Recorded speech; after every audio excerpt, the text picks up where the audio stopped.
இதயம் தான் நம்மை அரவணைக்கிறது. என் அன்பு மகளே, மகளே வா, உனக்கு நான் இளைப்பாறுதல் தருகின்றேன். நீ சோர்ந்து போக வேண்டாம்.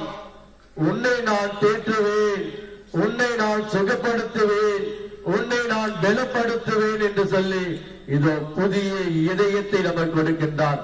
நாம் கல்லான இதயத்தை எடுத்துவிட்டு ஆண்டவருக்குரிய அந்த லேசான இதயத்தை, அன்பான இதயத்தை, இரக்கமுள்ள இதயத்தை நம்முடைய வாழ்க்கையில், நம்முடைய உடலிலே நாம் ஏற்படுத்துவோம் என்றால் நிச்சயமாக இந்த நெஞ்சு வலி, மாரடைப்பு என்ற நுரையில் சம்பந்தப்பட்ட பிரச்சனை வராது. எனவே இதை நாம் மனதில் வைத்துக் கொண்டு ஆண்டவரிடத்தில் ஒப்பு கொடுப்போமா? ஜெபிப்போம். இயேசுவே, என்னை பாரும். எத்தனை எத்தனை முறை இந்த நெஞ்சு வலியால் நான் தவித்துக் கொண்டிருக்கின்றேன். இதோ என்னுடைய கணவர், என்னுடைய மகன், என்னுடைய மகள் இந்த நெஞ்சு வலியால் வேதனைப்பட்டுக் கொண்டிருக்கின்றார். அவர்கள் தான் இந்த குடும்பத்திற்கு முக்கியமானவர்கள், இந்த குடும்பத்தை வழி நடத்துகிறவர்கள். ஆண்டவரே, இவர்களை நீர் பாரும். அவளை தோடும், அவளை இதயத்தை தோடும். எங்களுடைய இதயத்தில் வாரும் ஆண்டவரே, வாரும். எங்கள் இதயத்தை தோடும். எங்கள் குறைகளை நீக்கும், எங்களை தூய்மையாக்கும். உம்மால் கூடும், உம்மால் எல்லாம் கூடும். ஆண்டவரே, தொடர்ந்து எங்களை நீர் ஆசீர்வதித்து இப்பேற்பட்ட இந்த பிரச்சனையில் இருந்து நாங்கள் விடுதலை அடைய எங்கள் மேல் இரக்கமாயிரும். ஆமேன்.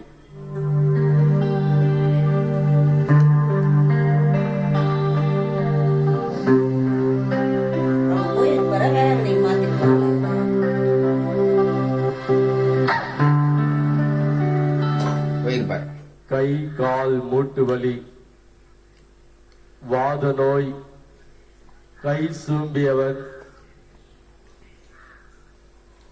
சம்பந்தப்பட்ட நோய்களுக்காக சிறப்பாக ஜெபிக்கின்றோம். ஆண்டவரிடத்தில் நம்மை ஒப்பு கொடுப்போம். ஆண்டவர் ஒரு வார்த்தை சொன்னால் போதும், முடக்குவாதவனை பார்த்து எழுந்து நட, உன் படுக்கையை தூக்கி கொண்டு போ என்று சொன்னார். பல ஆண்டுகளாக படுத்து கிடந்தவன், நடக்க முடியாதவன், ஒரே ஒரு வார்த்தை சொன்னார், எழுந்து உன் படுக்கை தூக்கி கொண்டு போ என்று சொன்னவுடனே அவன் எழுந்து நடந்தான். உன் விசுவாசம் உன்னை குணமாக்கிட்டு என்று அநேக மக்களை தொட்டு தொட்டு சுகப்படுத்திய ஆண்டவர்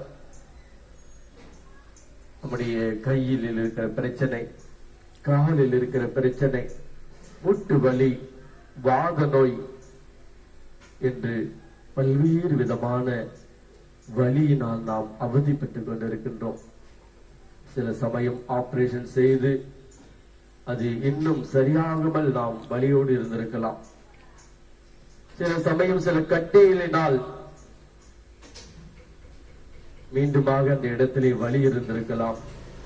ஆறாத புண்கள் காலிலே கையிலே இருந்திருக்கலாம். ஆண்டவர் என்று உன்னை குணப்படுத்த நம்பிக்கைக்கோ மகனே, மகளே, ஆண்டவர் மீது நம்பிக்கை வை. இதோ இவரே அன்று கலிலேயா பகுதியில் வந்த அனைத்து நோயாளிகளையும் தொட்டு தொட்டு சுகப்படுத்திய அதே தேவன் இதோ நம் மத்தியிலே நம்மை சந்தித்துக் கொண்டிருக்கின்றார். உன்னை சுகமாக்க, உனக்கு விடுதலை கொடுக்க, உன்னை ஆசீர்வதிக்க, உன் எல்லா நோய்களையும், உன் கையில் இருக்கிற எல்லா வலிகளையும் நீக்குவார். இந்த நற்கருணையிலே ஆண்டவர் உண்மையாக இருக்கிறார் என்ற நம்பிக்கையோடு நீ பார்த்தீர் என்றால் ஆண்டவருடைய அந்த பிரசன்னம் நம்மிலே கடந்து வரும், உன்னை தொடும். அந்த பிரசன்னத்தால் உன்னுடைய நோய் இந்த நேரத்தில் நீங்கும். நம்பிக்கைக்குள் நிச்சயமாக ஆண்டவர் சுகப்படுத்துவார். நம்பிக்கையோடு ஆண்டவரிடத்தில் உன்னுடைய வலியை ஒப்புக்கொடு. இயேசுவே, இதோ பிள்ளைகளாகிய நாங்கள் உம்மிடம் வந்திருக்கின்றோம். எங்கள் மேல் மனம் இறங்கும். எங்களுக்கு இருக்கின்ற இந்த கை கால் மூட்டு வலி, வாத நோய், கை சூம்பிய நிலை நடக்க முடியாத வலி, இத்தனை பிரச்சனைகளையும் ஆண்டவரை உடைய பாதத்தில் ஒப்புக் கொடுக்கின்றோம். நீ எத்தனை எத்தனை நோயாளிகளை நீ தொட்டு தொட்டு சுகப்படுத்தி உன் விசுவாசம் உன்னை குணமாக்கிட்டு நீ நம்பியபடி உனக்கு நிகழ்ந்து என்று சொல்லி குணப்படுத்தினீரே ஆண்டவரே, எங்களையும் சுகப்படுத்தும், எங்களையும் ஆசீர்வதியும். இந்த வழியிலிருந்து எங்களுக்கு விடுதலையை தந்தரலும். ஆமென்.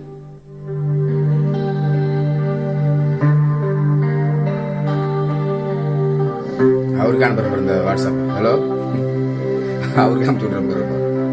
அவருக்கு அனுப்பிச்சு விட்ருவான். மந்தவாசியில் அவர் பேர் நற்பராஜ் பாரு, அவருக்கு அனுப்பிச்சு விட்ருவான்.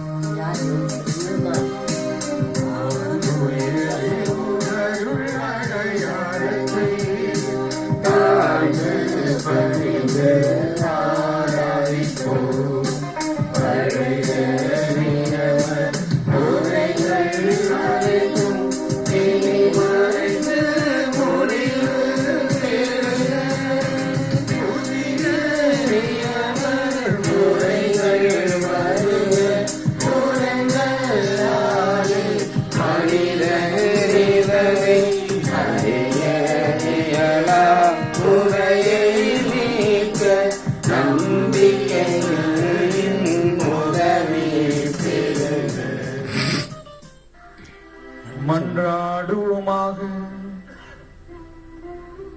இறைவா, இந்த வியப்புக்குரிய திருவருட்சாதனத்திலே உம்முடைய பாடுகளின் நினைவை எங்களுக்கு விட்டு சென்றீர்.